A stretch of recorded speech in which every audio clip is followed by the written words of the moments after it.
ঈদুল আজহা রাসূল আকরাম সাল্লাল্লাহু আলাইহি ওয়াসাল্লামের যে সমস্ত সুন্নাহ রয়েছে এবং যে সমস্ত মুস্তাহাব রয়েছে, সালাফ থেকে বর্ণিত যে সমস্ত আমল রয়েছে, সে সমস্ত আমলগুলো আজ আমরা আলোকপাত করতে চাই।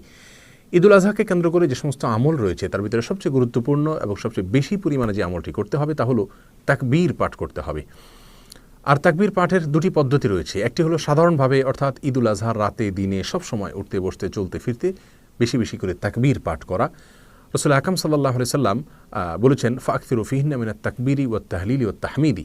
তোমরা জিলহজের প্রথম দশকের প্রত্যেকটা দিনে, যার ভিতরে ঈদের দিনও শামিল আছে, এই দিনগুলোতে তোমরা বেশি বেশি তাকবীর, তাহলিল, তাহমিদ পাঠ করো। তাকবীর মানে আল্লাহর বরত্ব বর্ণনা করো, আল্লাহু আকবার বলো। তাহলিল মানে লা ইলাহা ইল্লাল্লাহ বলো। তাহমিদ মানে আল্লাহর প্রশংসা করো। আর এই তাকবীর, তাহমিদ, তাহলিল সবগুলোকে একসঙ্গে হাদিসে বিভিন্ন ভাষায় বলার ব্যাপারে পরামর্শ দেওয়া হয়েছে এবং নির্দেশনা দেওয়া হয়েছে। তার একটি হলো আব্দুল্লাহ ইবনে মাসউদ রাদিয়াল্লাহু থেকে বর্ণিত, আল্লাহু আকবার, আল্লাহু আকবার, লা ইলাহা ইল্লাল্লাহু ওয়াল্লাহু আকবার, আল্লাহু আকবার ওয়া লিল্লাহিল হামদ। এর বাইরে আরও বিভিন্ন ভাষা এক্ষেত্রে